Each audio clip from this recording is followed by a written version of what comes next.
This is way up on the side of a pretty tall glacial mountain. It used to be capped by snow. There was cover over this ice, and it was only recently the snow melted. And guess what? It exposed these beautiful veins like the sherbet. They did a lot of channel sampling very early time period, and they got some really nice thicknesses, but also really nice grades. Like gold was typically 10, 15 gram gold equivalent over, a few meters, like 6 to 10 meters, something like that. Really caught my attention, particularly with the continuity and the geometry of the thing, with all of the veins being effectively above the valley bottom.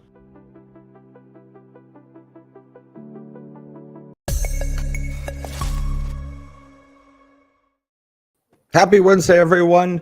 Boy, Goliath on a tear. McEwen putting $10 million into the deal. That's great news. We love to see it. DeepSeek destroying the markets. We see this AI platform out of China wreaking havoc in the States. And we imagine that's devoting everyone's attention to this and the Fed today, later on. Lots of current news, lots of people concerned about many things. And sometimes when that happens, people miss huge opportunities, huge results. And my argument and thesis is that's exactly what's happened here with Aztec Mineral as they drilled Bonanza-Grade Silver.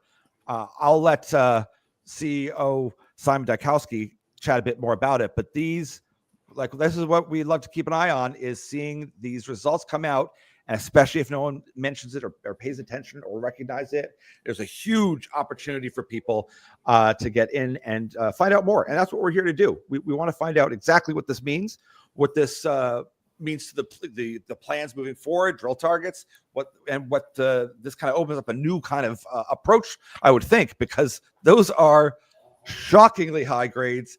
How are you doing, Simon?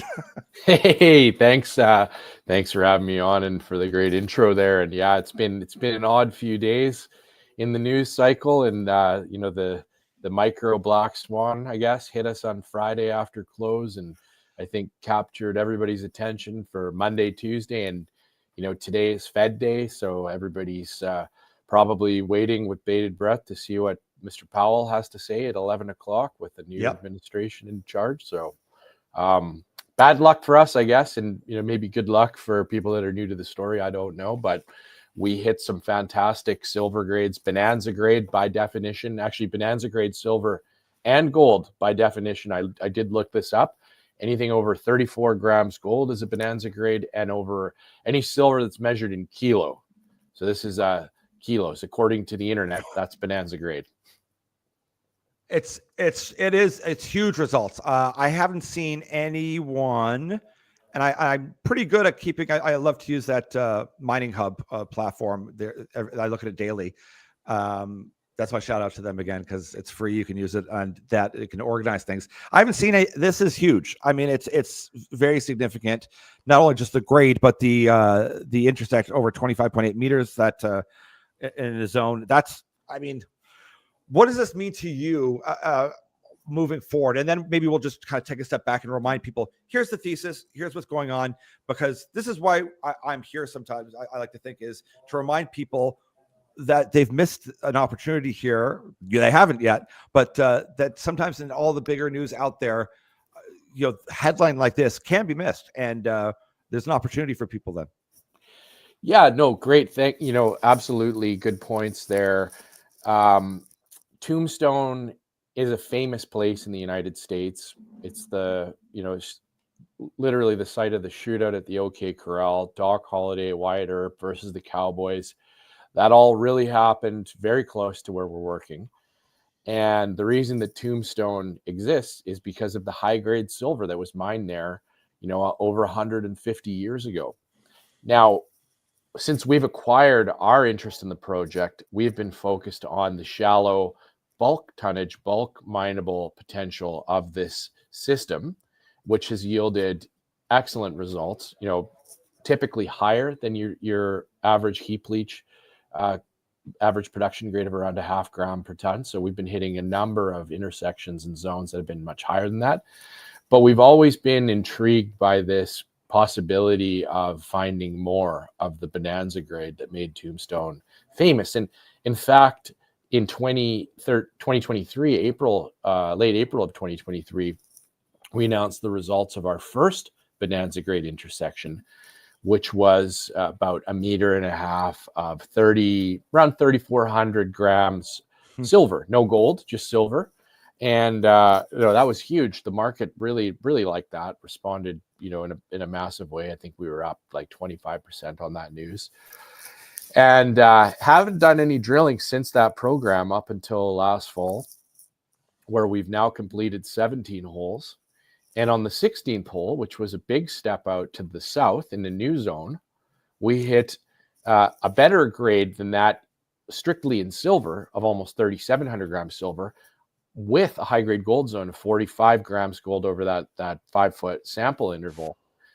So that's, on a silver equivalent basis, double the result of the excellent Bonanza silver that we hit 439.7 meters further north of it. So this is, absolutely a game changer for us, and opens up this new zone, and also sits right on top of a really interesting geophysical target that we have that has, our team quite intrigued at the prospect of drilling for a sulfide system at depth of a CRD or carbonate replacement deposit style. So like all good news here. The follow-up on this is obviously now going to be geared towards the southern extension. This is great. This is an area where we don't have a lot of drilling, wide open to expand. The topography is a little bit better down there. further south, really into the heart of our property, our footprint. So fantastic news. And, great, I think, opportunity for people to take a look at the story. I mean, it's not a new one. We've been around for a few years. This property is on private ground in Arizona. We're hitting now Bonanza-Grade Silver. We have been hitting consistently high-grade gold and silver in oxides near surface. And I actually just bought a bit of stock in the market myself. I don't have any material undisclosed information and filed a SETI. So I'm buying, putting my money where my mouth is. And one of those things you touched on, which is vital, is on private land. I mean, I've dealt with companies that I really like in Arizona, and some are in BLM. It takes a long time. Regulatory, anything extra regulatory, extra permitting is always annoying. So this is not that, which is wonderful. And like I said, you've been building out these numbers, and these are great numbers. Like I said, this isn't just a one-off. And I think that people need to pay attention to that. And it is pretty astounding what you've put together here. You've got one more hole then to come back out, or one more result. No, that's it. So that's it for now. Yeah, okay. Yeah. So, I mean, we announced 14, 15, 16, and 17 yesterday.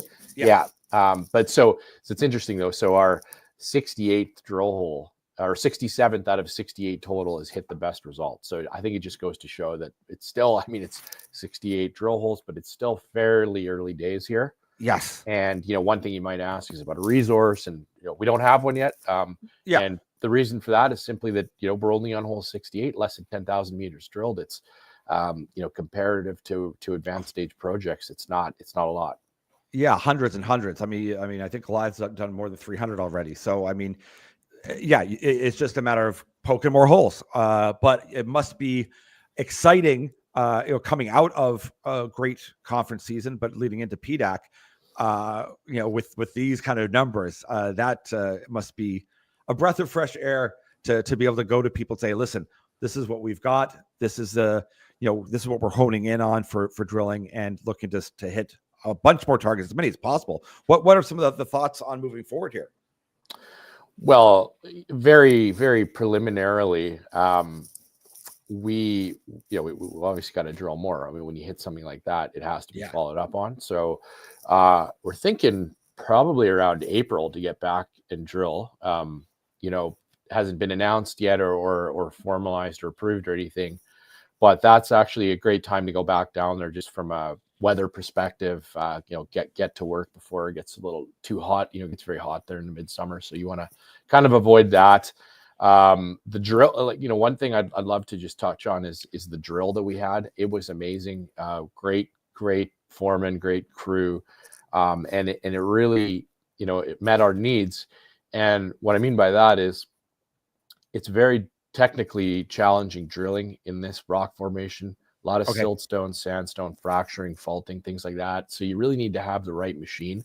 And, unfortunately, a couple of years ago, we didn't have the right machine. We had to kind of chop half of the program in half to not go over budget. But this time, I think we came in a little under budget. And it was, really due to the fact that this machine was just getting amazing production. So we want to get that one back, and hopefully drill a bit deeper next time as well. Yeah, because that's the other thing. I mean, you guys are fairly shallow. I mean, you've got that open contention pit there that we've talked about a couple times. It's a couple of years ago now, but it's all fairly shallow, and you can go to depth, which is pretty exciting. Yeah, I mean, and that's really the blue sky on this. I mean, I think, not being a licensed investment advisor or anything, just speaking for myself, I think it's undervalued, strictly on what we've already drilled. But there is this element of blue sky in the deep target. So, for example, in hole 16, we're about, I think, 270 meters or so down the hole, and it was still in oxidation. And what that shows us is that there's something deeper driving this system, and there's about a 2 kilometer thick limestone unit below us, which could host polymetallic silver lead zinc mineralization, which is most famously seen at the Taylor discovery about 40 miles 60 km away from us. Yes. Yeah, which was Arizona Mining in 2015 to 18, and it was a massive takeout big win for everybody. So that's our discovery model at depth. And thankfully our target isn't quite as deep as theirs. It's only about 600 to 700 meters deep. And Yes. we've gotten a third of the way down there with this hole, and we've left the casing in the hole. So when we go back to drill with core, we can actually, it's called a pre-collar. So we've already done the heavy lifting, so to speak, through the tougher rock to drill through. And that's, makes a big difference. Touching on like the depth. If you've got the money, sure, you can go as deep as you like. But having this new machinery and being able to do it as a cost-effective manner, it speaks volumes to the amount of work you've been able to do under that kind of model and get these results. Hopefully, you can get the funding needed to really build this story out, because it's. Like I said, it's infrastructure. It's on private land. It's close to this Taylor deposit, which South 32. There's so many positive things happening with it that people should be made aware of. And I'll let people know too. We don't work together. I don't have any agreement with you of any kind, so that people don't think I'm doing this for any other reason other than we see a headline like this. And part of my job, I feel, is to let people know. Do your own research as well, or hey, reach out to me. We like Aztec. But it's important to see these companies that are in the right area. And believe me, there's lots of companies in that area. But these kind of results, though, but you don't see that. No, I appreciate that. Yeah, it's pretty rare. We always knew there was this potential, but it took a couple of years to get back to hit it again. And I think now with some luck, and as you pointed out, with some funding, we should hopefully have many more opportunities to expand on this. And there are a lot of exploration companies in the Southwest. It's a pretty good area for finding new deposits still. It's rich in prospective properties. But this one, I think, should start to gain, an elevated profile on the basis of what we've drilled, and very important to be on private land. That's just really a key advantage here, and you only really find that in old mining districts. It's kind of a relic of a bygone era. And then Tombstone itself is a pretty cool place. It's super mining friendly.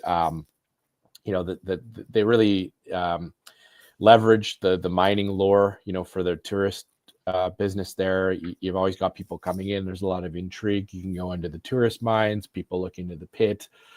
So it's not something that's sort of offensive to the people that live there. Really rich mining history there, and hopefully still a rich mining history to come in the future.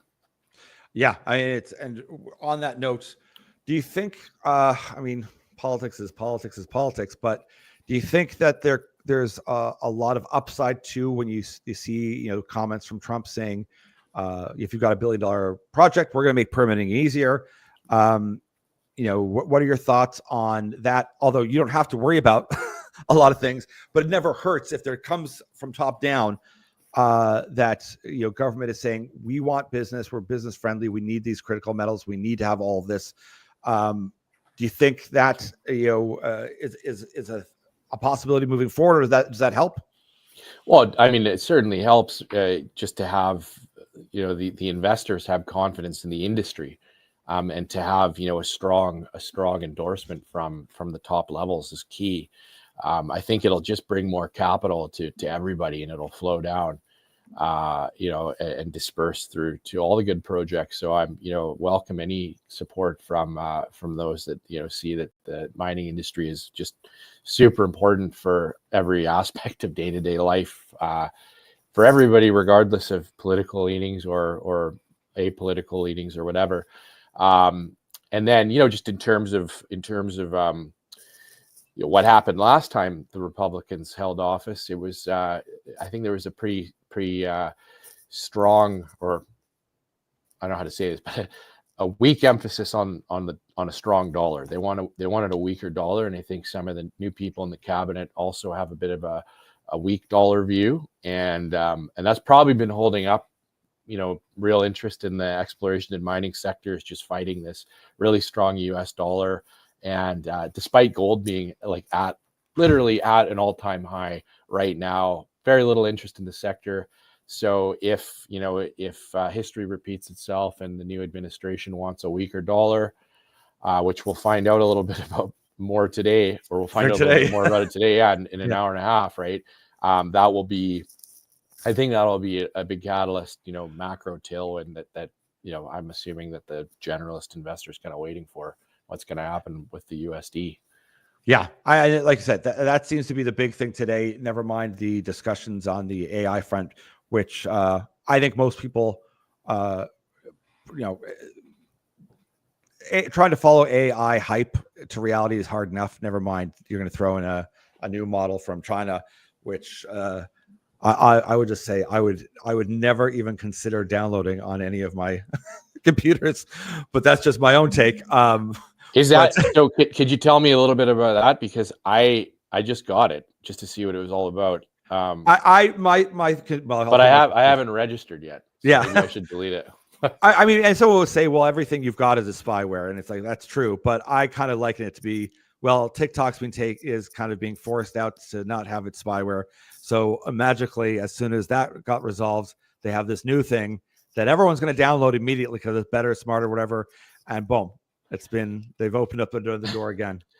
All right, good to know. I never made. I don't know. This is me with a giant tinfoil hat on. So I just deleted it. So to me, I mean, I from my point of view would be I'm skeptical whenever I see things like that. Everyone now is claiming, like Alibaba's claimed, that they have a better, smarter one. And it's like, listen, I could say this much as I follow AI is if you have an open source, yeah, that helps. You have more people that are sharing in the development of a project and whatnot. But also, and once again, people say, well, you still have spyware in everything you do, and it just depends on what country you feel like. To me, I would say that's true. I would just prefer it not being a foreign adversary, and that's just my own thought. And that's, I mean, it's probably being too worrisome or too whatever, but to me, it makes pretty clear and obvious sense in my head that that's what I would do. If I was in charge, I would create a product. Whether it can actually perform that way or not, that's up to a white paper. I mean, it's claims right now, but I don't have to get into the technical too much other than to think what would be the best way to get like hundreds of millions of people in the West to immediately download something. Well, just like that. Yeah, I know. I did it. So, I mean, and maybe it isn't. Maybe it isn't. And no matter what, what it does bring an emphasis to is that there is such like a intelligence war or tech war between AI, because they do believe it is that important. Once again, I'm not pretending to be an expert. If it can do a quarter of what they're claiming it can do, then yes, you need to have someone in the West controlling that, I would argue. But that also means you can't have any of this AI stuff when we come back to, even though they're claiming the energy cost, it's the system and the model doesn't require quite as much, that maybe they won't need as much energy. I find it very doubtful, possible, but some of the energy stocks got hit, like Cameco. And I think, just because one AI model might be more efficient doesn't mean you still don't need all of the energy for all of the other things, even if you solved it for a data center for AI. So I think the long and short of it is, when I see things like that, there's an overreactionary, and partly influencers that immediately have an opinion, that post a video because they want to be first, and then an immediate market response. And we can see even quickly, like Sam Altman coming out and saying, well, hold on, slow down. And big claims that they stole stuff. There's this, there's that. We have evidence of it. People can go look for themselves, but that's the claim, that they've stolen stuff. They've stolen data. Once again, it's not for me to complain, because someone could turn around and say, well, they stole everyone else's data by going into Reddit, going online and just borrowing all that knowledge and creating their LLMs. So it's an interesting conversation, not really one that we need to worry too much about, but I think it just pits the global system again that we have talked about, of the East and West kind of dichotomy. And that boils down to a critical need for metals at the end of the day. And for me, I always prefer to own the things that make the things. So I need to know, well, what's going to make these chips? What's going to make AI work. Like it's what the energy, the graphite, the antimony for the chips, whatever it be. I'd rather own that and that supply chain, because that's the largest weakness that we have. By far, the gap there isn't that we don't have bright people in the West creating things. Like everything's created there. It's that we don't have a supply chain to actually make it. And that's where the opportunity in mining and people to pay attention, if they've got a bit of patience, that's an asymmetric gain that I don't think it's not being resolved. I mean, I don't think anyone would argue that things are immediately and magically going to become better. But I'm rambling too much. What are your thoughts? Look, I saw an interesting chart. It was I think it was the GDXJ it was the venture to the NASDAQ, and it's formed a major bottom. So I'm no expert in any of this AI stuff, I'll admit.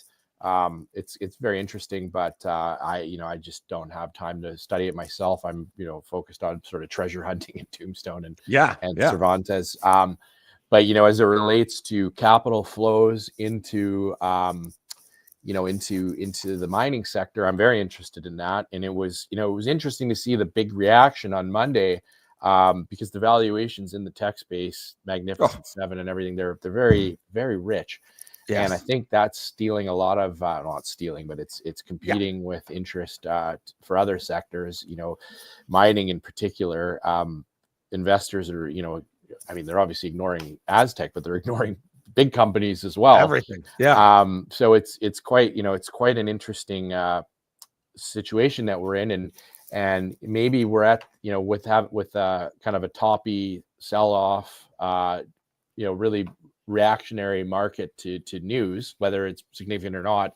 Perhaps that is a signal that there might be a rotation finally into some of the the hard industries like energy and metals and mining, which have been just absolutely ignored for many years now. So that's my take on it. I read late in my career, I guess I finally read Ben Graham, and PE ratios, right? I mean, I don't know what the S&P PE ratio is now. It's like 55 or something. I mean, come on, right? Like it's crazy. It's these valuations are, Nortel times 7, I guess. It's so beyond any kind of reality. Like you don't have to deny AI or technological change just to be cognizant of the fact that the sales of these products will never catch up to the valuations, right? So let's wait and see, and in the meantime we can get exposure to a sector that is never going away. Mining's never going away. There's no way.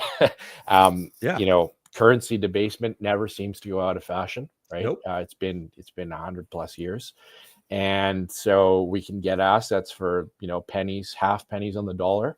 It's a great time for, I think, investors with foresight to get positioned and take a super contrarian trade.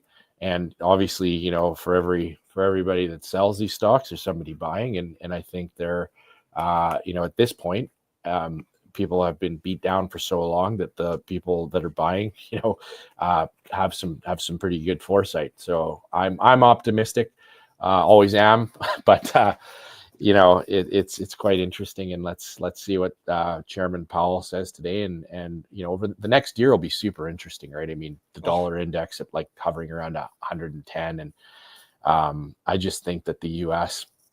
will take a real leadership role now in the world, and it's going to probably force all of their trading. Well, it will force their trading counterparties to adjust the way that they do business, probably ourselves included here eventually. And I think things will improve for us over the next few years. Yeah, I'm certainly hoping that. I mean, if there's a catalyst, and I do believe, contrary to some, that policy, government, all that plays a major role in investment. I would point to Argentina. They, Milei comes in, changes the mining laws, boom, billions of dollars flow in. All these deals get done. Canada would be no different. If the world saw that we were open to actually do business, funds would flow, because we're a safe, secure country. I mean, there's so much positive. It's just they know that we haven't been for 8 years. We haven't been really investable. I know that's going to annoy some people, but that's kind of what's out there on a major level. So I think regardless of way any election goes, is that even those on the extreme left that don't like business and they don't want to do things, they're being forced to recognize that these critical metals are important and that maybe they'll have to do something. So regardless of what side of the scope you are on, to me, that's some other conversation people can have. It's, will someone actually create an opportunity for us to get this wealth out of the ground to meet any of the desired goals? And I think that's the pivotal point that we're here in Canada, is that can happen. It's in conversation right now. And that metric, if it happens, and if there is a sentiment change that, oh, Canada's open to business, I think there's a watershed moment, like a flow of capital inflow to, oh, so they want to actually do something. And I'm a betting man, and that's where my bet is this year. There's a catalyst for that to occur.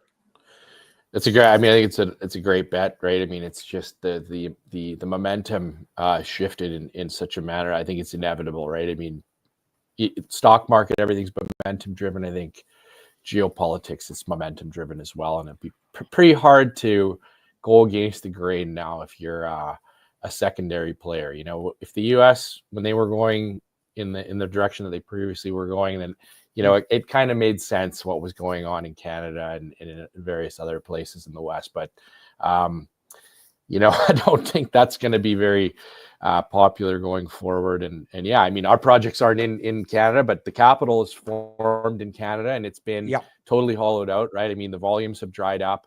The investors, quite honestly, we do most of our marketing in Europe and in the States right now. Even in Europe, they have more appetite, I think, for these sectors than we do domestically. I just think people, from a retail perspective, people don't have money to play in the market, and they still do in the States and in Europe.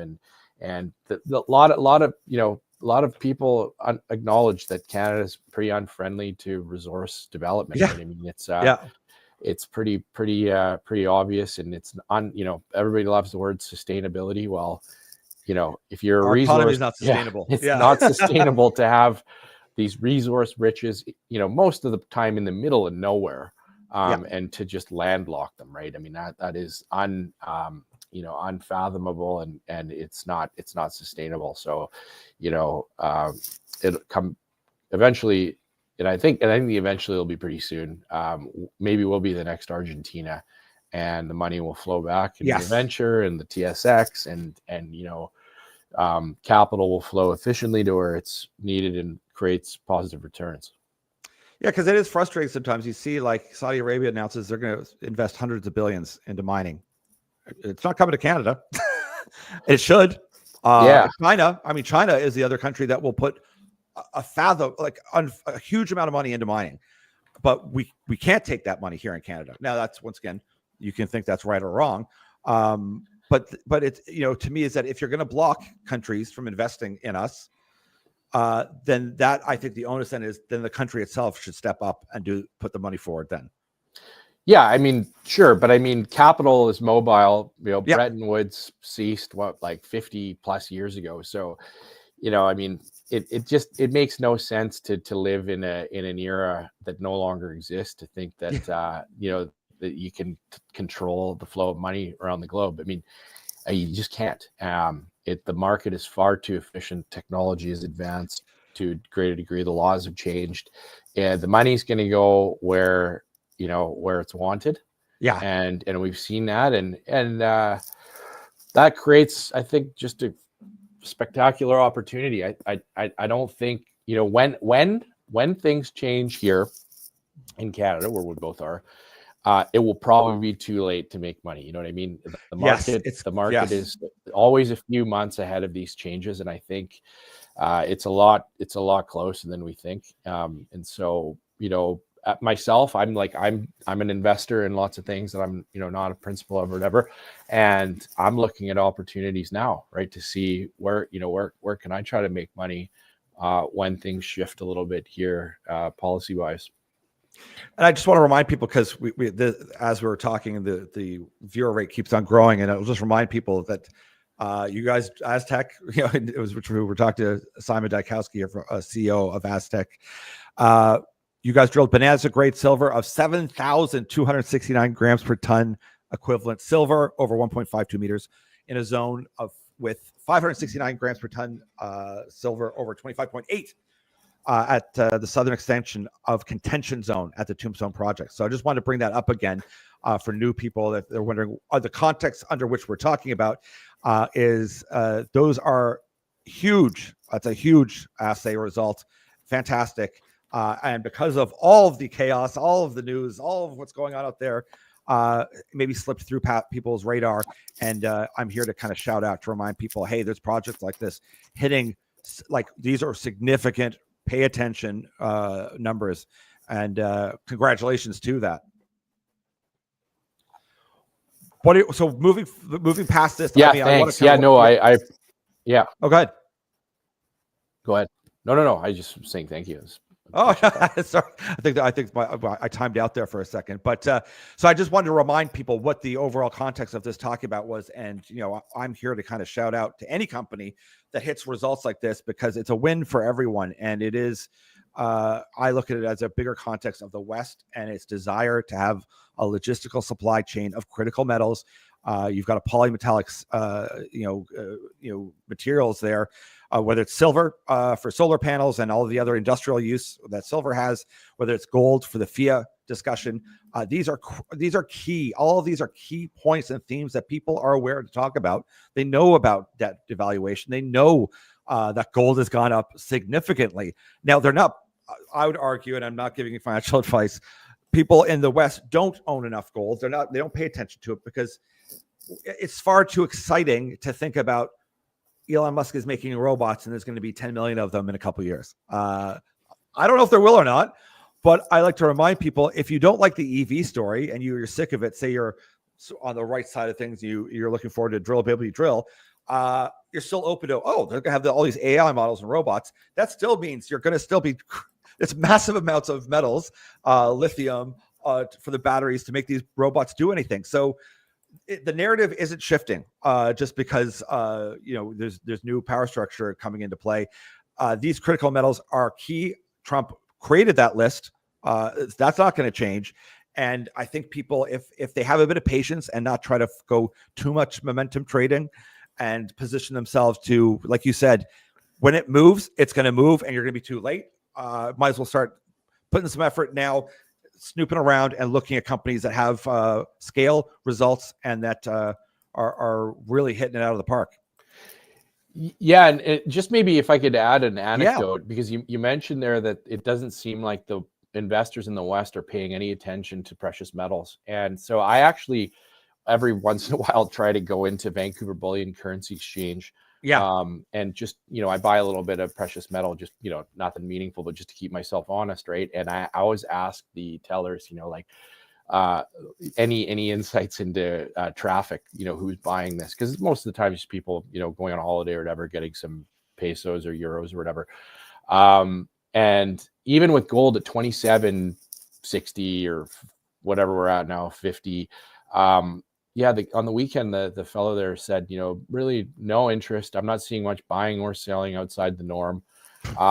Silver, you got your silver bugs that come in regularly, but that's not really a craze anymore. And so to me, that's a huge indicator that, especially for silver, like we could talk about the industrial uses for silver, the demand drivers. I'm not the guy to really pretend to be an expert on that. Go to the Silver Institute website. They've got all the stats and consumption. But what I do know is that silver is poor man's gold, right? And it's like almost a Giffen good, right? The demand increases, the price goes up.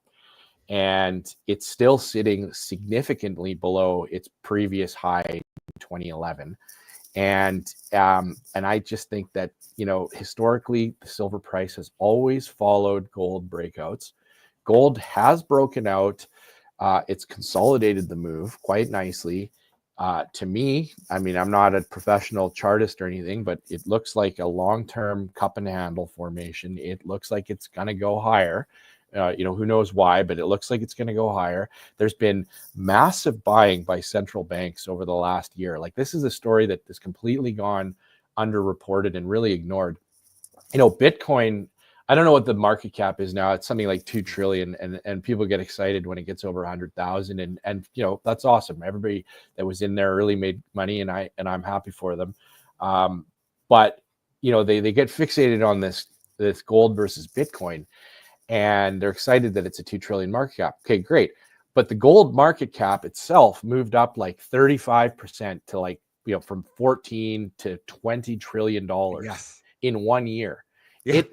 The increase in the value of the gold market cap went up approximately 3 times that of Bitcoin's total capitalization by real players buying it, like not you know, constrained supply and sort of momentum players, but you know players that we will never have access to, you know, central banks and you know, big money guys. That's huge, right? And so, you know, they're not going to be late buyers of gold, right? They're early. You know, there's that famous bubble chart, right? So you know, that's sort of the early accumulation phase.